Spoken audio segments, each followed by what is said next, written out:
Primeira carta de Pedro, capítulo 2, versículos 9 e 10, diz assim: a Santa Escritura: vós, porém, sois raça eleita, sacerdócio real, nação santa, povo de propriedade exclusiva de Deus, a fim de proclamardes as virtudes daquele que vos chamou das trevas para a sua maravilhosa luz.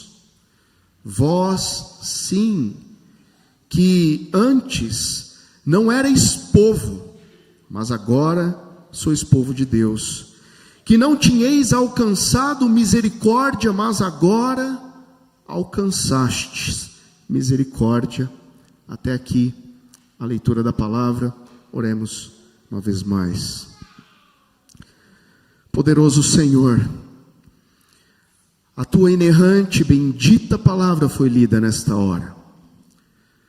Palavra que é mais cortante que uma faca de dois gumes, palavra que é apta para ensinar o teu propósito, o teu bom caminho a todo homem. Nesta hora, Senhor, use-me conforme lhe apraz, para a honra e glória do teu santo nome. Retire de nós as distrações do momento, as preocupações que nos atormentam, as circunstâncias que não toleram, que nos esmagam muitas vezes, que tudo isso fique para fora, Senhor, e que nós nos conscientizemos da grandiosa missão que temos a fazer nesta terra, neste mundo. Uma missão que é nossa, mas que executamos no poderoso nome de Jesus, o Senhor da igreja, o cabeça da igreja, no nome de quem nós oramos agora, agradecidos por tudo. Amém. Irmãos, o texto que nós lemos consta a perspectiva do apóstolo Pedro sobre a igreja, o que ele pensa sobre a igreja e sobre a missão da igreja. E a primeira evidência que nós temos aqui nesta carta escrita pelo apóstolo Pedro é que a igreja de Cristo, ela é uma casa espiritual. Essa verdade está escrita no versículo 5. Vejam só o que diz, capítulo 2, verso 5: também vós mesmos, como pedras que vivem, sois edificados casa espiritual para serdes sacerdócio santo, a fim de oferecerdes sacrifícios espirituais agradáveis a Deus por intermédio de Jesus Cristo. Primeira evidência: a igreja é uma casa espiritual, a igreja é gente, a igreja é pedras vivas. A igreja não se resume a paredes, a cimento. Aliás, dos versos 4 a 7 que antecedem os dois versículos da nossa passagem, o apóstolo Pedro, ele é categórico ao afirmar que a igreja está construída sim sobre uma pedra, mas esta pedra é Jesus, é a pedra angular, pedra que é preciosíssima para aqueles que são eleitos, mas é pedra rejeitada pela maioria dos homens. Pedra rejeitada, pedra escanteada por muitos, crida por poucos. Quem crê é aquele que é salvo, mas a má notícia é que aquele que não crê, aquele que rejeita essa pedra angular, é esmagado, é julgado, é também desprezado. Então a primeira evidência que o apóstolo Pedro nos mostra é que a igreja é gente. A igreja é composta de crentes, um corpo bem ajustado. A igreja é a habitação de Deus. Mas nós sabemos desde o Antigo Testamento que Deus não habita em paredes. Deus habita no seu coração, no meu coração, no coração de todos aqueles que são crentes. Salomão lá no Antigo Testamento, quando foi consagrar o templo, ele já reconheceu isso. Ele diz: Senhor, esse templo que irei edificar, ele não pode conter a tua majestade, a tua grandeza. De modo que as paredes hoje, elas são representação da presença do Senhor, sim, mas um símbolo. Porque o fato, irmãos, é que igreja, acima de tudo, é o que nós lemos aqui no versículo 9. Igreja é raça eleita. Igreja é sacerdócio real. Igreja é nação santa. Igreja é propriedade exclusiva de Deus. E nisso já há uma diferença entre todos nós com este mundo extraviado, este mundo que não faz o que nós devemos fazer.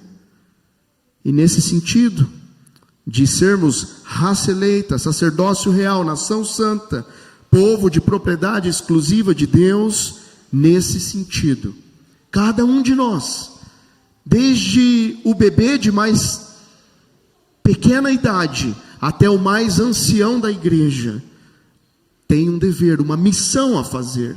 E esse é o tema da nossa mensagem. A nossa missão. A nossa missão. A nossa missão, em primeiro lugar, é santa. Versículo 9. A nossa missão, em segundo lugar, é vocacional. Ela é identificada pelo DNA de cada um dos crentes, espalhados por toda a face da terra. E em terceiro lugar, a nossa missão é redentiva, versículo 10. Versículo 9, irmãos, começa com um desafio dos mais complexos de toda a Escritura. É o desafio em que você e eu precisamos nos reconhecer em Cristo como nada menos do que santos, nação santa. E a santidade, que é uma característica intrínseca de todos aqueles que são separados, que são eleitos, que formam a igreja, não é fácil lidar com a santidade. Não é fácil lidar com a santidade, irmãos, porque nós vivemos tropeçando. Nós vivemos no pecado, não no sentido em que nós estamos escravos do pecado, mas nós pecamos, mesmo que nós não desejamos pecar. E geralmente nós crentes, quando nos deparamos com palavras que exaltam a santidade do Senhor, e nós olhamos para nós e nós pensamos: sou identificado como nação santa, mas há tanta impureza em meu coração, há tanta escuridão em meu coração, há tanto pecado que ainda me atormenta. Mas saiba, desde agora, que fazer parte da missão de Cristo, ser parte da missão dele aqui na terra, envolve a prática da santidade. Você precisa esmurrar o teu corpo. Você precisa mortificar a tua carne. Você precisa negar o seu eu. Você precisa não olhar mais para trás e seguir uma vida em missão, com santidade no coração. Uma característica intrínseca. O apóstolo Pedro está trazendo certamente um aspecto teológico da santificação. Uma santificação que não é feita por mãos humanas, a santificação que é feita pelo Espírito. No capítulo 1, no versículo 2, nós temos nitidamente a teologia do apóstolo Pedro nos mostrando que essa santidade é dada pelo Espírito. O versículo 2 do capítulo 1 diz isso: eleitos segundo a presciência de Deus Pai, em santificação do Espírito, para a obediência e a aspersão do sangue de Jesus Cristo. É o Espírito quem nos santifica. É o Espírito que, da mesma forma que chama os israelitas para a santidade no texto que nós lemos na liturgia, é o mesmo Espírito que, desde o início, quando escolhe o povo de Israel os chamando de propriedade exclusiva, como está em Deuteronômio 7,6. É este mesmo Espírito que considera os nossos patrícios do passado como reino de sacerdotes, conforme está no Êxodo 19,6, o povo de propriedade exclusiva de Deus. É este mesmo Espírito que nos santifica para a missão. O apóstolo Pedro insistindo nisso, insistindo que a nossa missão é santa e que cabe a nós bem representarmos aquele que nos santifica, o nosso santificador, que é Jesus. No versículo 15 do primeiro capítulo, ele reafirma o dever de santidade, porque ele diz, capítulo 1, verso 15: pelo contrário, segundo é santo aquele que vos chamou, tornai-vos santos também, vós mesmos, em todo o vosso procedimento. Santidade na vida, santidade no amor, santidade na igreja, santidade nos nossos lares, nos nossos ambientes de trabalho, santidade quando ninguém está nos vendo, santidade interior em nossos pensamentos, irmãos. E é uma luta, mas a nossa missão envolve nós sabermos a santidade que devemos ter no Senhor. Agora, note e reflita, se você como cristão persegue uma vida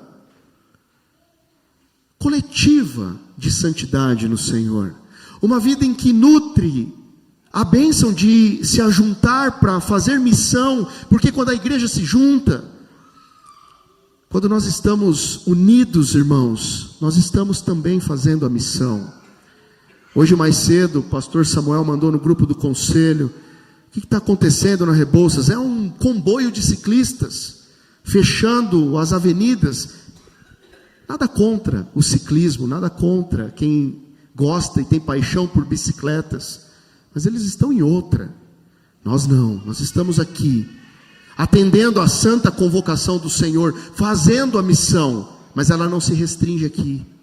A nossa santidade não pode ficar adstrita a estes bancos. A nossa santidade tem que ser escancarada, mundo afora. Nós temos que rejeitar o suborno, nós temos que andar na verdade, nós temos que de fato andar na contramão deste mundo. Assim nós estaremos fazendo a missão. A missão é santa, ela é composta pelos membros da igreja, composta de sacerdócio real. Isso implica nós reconhecermos, irmãos, que não são somente os missionários, os pastores, os seminaristas que têm o dever e a incumbência de fazer missão nessa terra. Não, os papistas creem assim. Eles sim distinguem aqueles que são os leigos dos cleros, aqueles que têm a primazia do ensino frente àqueles que não podem. Mas não é assim, os reformadores romperam com isso. Sacerdócio real significa que os ofícios de Cristo, o que Ele conquistou na cruz, é transferido a você e a mim. Nós temos sim o dever de fazer missão.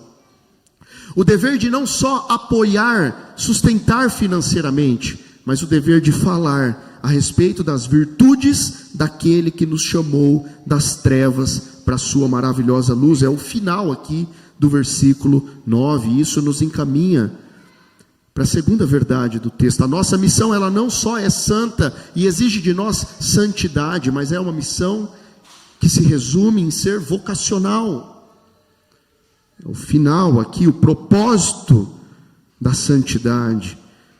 Vós, porém, sois raça eleita, sacerdócio real, nação santa, povo de propriedade exclusiva de Deus, vírgula, a fim, com o propósito de proclamar, anunciar, falar, insistir, pregar, a tempo, a fora de tempo, a fim de nós proclamarmos as virtudes daquele que vos chamou das trevas para a sua maravilhosa luz. Aqueles que são pais de crianças, não tem bênção maior de nos nossos devocionais, irmãos, falarmos aos nossos filhos: o que você ouviu aqui em casa agora, espalha. Vai neste mundo, vai com as crianças do parquinho, com as crianças do condomínio, com seus primos, com seus amiguinhos de escola. Fale da mensagem, proclame as virtudes do grandioso Deus. Incuta isso na mente dos teus filhos, pais e mães. Crianças, falem de Cristo, da salvação de Cristo aos seus amiguinhos. Saibam que a nossa missão envolve o proclamar, o anunciar, o falar, não o cruzar os braços, não o se resumir a apoios financeiros, e eu aqui não estou desprezando isso, mas fazer missão, encarar que a nossa missão envolve algo que está em nosso DNA. Cristão não fica de boca fechada, cristão não deixa de proclamar as virtudes daquele que vos chama das trevas para a maravilhosa luz. E o interessante é que vocação, a nossa missão é vocacional, e vocação, irmãos, envolve nós reconhecermos o chamado dele, o chamado do Deus Todo-Poderoso, que aconteceu um dia na história, na tua e na minha vida. Um chamado que perpassa pela ideia de eleição divina. Um chamado que perpassa pela ideia de que Deus tem os seus eleitos, tem os seus escolhidos, tem o seu povo, o povo da aliança.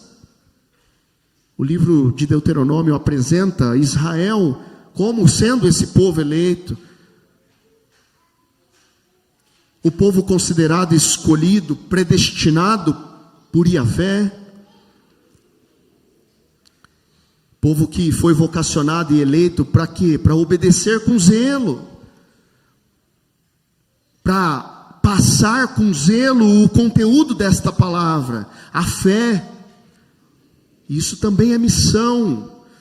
A missão que temos como igreja, irmãos, de manter um gasofilácio, das crianças virem aqui e devolver os dízimos e as ofertas. A missão de nós ensinarmos os nossos filhos nos caminhos do Senhor, mantermos elas no culto, como povo da aliança, vocacionados para obedecer com zelo os estatutos e juízos de Deus. E nesse ponto, novamente você pode estar refletindo e se questionando: pastor, eu não consigo cumprir os termos desta lei. E você está certo. Nós não conseguimos por nossos esforços. Já foi efetuadas várias tentativas disso. Os monges no passado, eles optaram por se retirar da vida cotidiana, pensando que isso então iria possibilitar a eles o cumprimento integral da Escritura. Eles não puderam fazer isso, eles falharam, porque eles entenderam que o pecado estava na mente deles. O pecado fazia parte do sangue que corria em suas veias. Não adianta você se retirar deste mundo. Não adianta você se isolar como um monge. Não é isso. Adianta sim você reconhecer que você foi chamado por Deus, que você foi vocacionado por Ele, para que você então anuncie a mensagem de salvação. Para que você anuncie da mesma forma que houve o chamamento de Abraão lá no passado, da mesma maneira que Moisés foi chamado também para representar o povo de Deus. O teu chamado não é menor do que esse. A tua missão não é menor do que essa. Quando você está sozinho aí neste mundo, exercendo a tua profissão, fazendo o teu ofício, você está sozinho diante de Deus, com Ele ali em missão, representando o povo de Deus, representando essa raça eleita, esse povo de propriedade exclusiva de Deus. Irmãos, eu Recém cheguei no interior, apesar de ser do interior, ser um caipira verdadeiro, nunca escondi isso. Mas como é diferente no interior, e como eu tenho que ter um zelo muito maior, ainda mais com a minha santidade, com a santidade da igreja que Deus está confiando a mim. Todos reparam, eu acabei de chegar no prédio, o senhor é o pastor que está vindo, o senhor é o pastor, seja bem-vindo. A igreja indo lá fazer a nossa mudança em missão, todos dizendo, que diferença que é isso? Nós nunca vimos isso, uma mudança que entrou aqui no prédio em 30 minutos.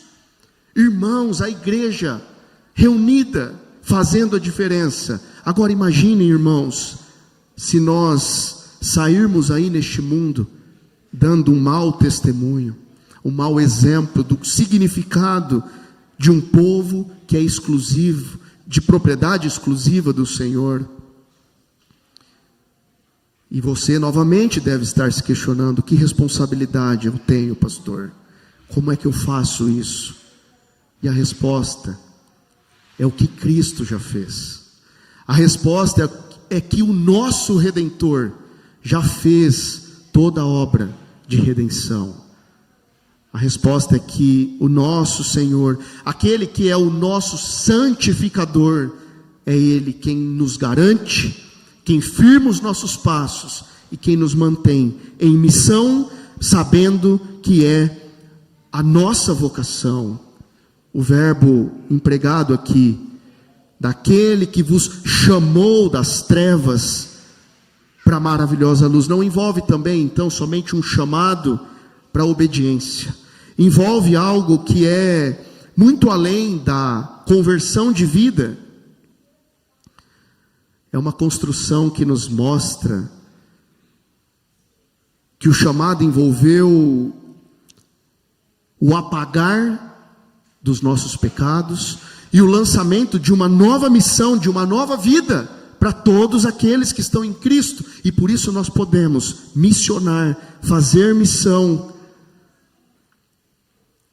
Um chamado que não se resume meramente numa transição, como nós presbiterianos costumamos preservar na Ordem Salutis, não somente para fins de conversão, de estruturação na Ordem Salutis, mas um chamado de fato, que envolve uma vocação missionária, que tem que haver no seu e no meu coração, uma vocação missionária, para proclamarmos as excelências de Deus. Uma reflexão é necessária antes de irmos ao terceiro e último ponto desta manhã. Seja humilde no ato de fazer missão. Seja cauteloso no ato de fazer missão. Não se considere melhor do que aqueles que estão em trevas. Porque o versículo 10, que envolve a nossa terceira e última verdade, é categórico ao afirmar que você e eu não éramos povo. Está aqui, é o início do versículo 10. Vós, sim, e um monte de vírgula aqui, né, irmãos? É para a gente prestar atenção, muito. Vós, vírgula. Sim, vírgula. Que, vírgula. Antes, vírgula. Não erais povo. É só vírgula aqui. É para você ler da forma que eu li, pausadamente. Nós não éramos povo. Nós éramos indignos. Nós éramos aqueles que andavam em trevas. E nós nos encaminhamos para a terceira verdade do nosso texto. A nossa missão é santa. Exige de nós santidade. A nossa missão é vocacional. Ela tem a ver com o nosso DNA, com as nossas digitais. Tem a ver com o que o chamado dele trouxe para você e para mim, a responsabilidade de representá-lo neste mundo. Mas a terceira e última verdade do texto envolve nós sabermos que a nossa missão é redentiva. Da mesma maneira que o Senhor nos redimiu, da mesma maneira que Ele nos fez povo dele, raça eleita, nós temos que ter diante dos nossos olhos esse bocado de vírgula aqui, para nós entendermos: não éreis povo. Humildade na missão, zelo na missão, insistência na missão. Todos nós temos a nossa própria história de conversão. Todos nós sabemos exatamente o significado do não éreis povo. Mesmo aqueles que não têm o dia dramático da conversão, mesmo aqueles que se passam nos bancos da igreja a vida inteirinha, mas tem que ter um momento, tem que existir aquela reflexão: foi aqui que eu me tornei um alguma coisa, foi aqui que eu me tornei um ex-dependente de algo, foi aqui que tudo passou. Não éreis povo. A nossa missão, a terceira verdade do nosso texto, está exibindo a você e a mim a responsabilidade que temos diariamente de representarmos aquele que governa céus e terra, o governante dos reis da terra, conforme está escrito em Apocalipse, capítulo 1, versículo 5. A nossa missão envolve sabermos que ela é redentiva. E eu tenho duas perguntas nesta hora para você. O que é redenção para ti? O que significa Jesus ser redentor da tua vida? E a palavra empregada aqui é uma palavra específica, de modo que redenção, de uma maneira mais direta, é um resgate. Redenção é uma compra com um valor que não é em real, em dólar, em libras. É uma compra que o preço é incalculável. É o preço de uma alma. Redenção é isso. Redenção é que um dia nós fomos resgatados, fomos comprados por um preço inimaginável. Fomos libertos da escravidão do pecado. E novamente, da mesma forma que Yahvé redimiu Israel da casa de servidão, de escravidão do Egito, Cristo realiza em nós a obra redentiva. Na primeira carta de Paulo aos Coríntios, no capítulo 1, versículo 30, nós somos informados que o Pai fez do Filho, de Jesus, a nossa redenção. E isso dá um tom a essa ideia de redenção do versículo 10. Dá um tom porque Ele não somente nos liberta da escravidão do pecado, Ele não somente redime o nosso pecado. A palavra diz que Ele é a redenção, é que nele há todo o perdão, toda a vida, toda a liberdade no Espírito, é nele, Ele é, a essência dele é isso.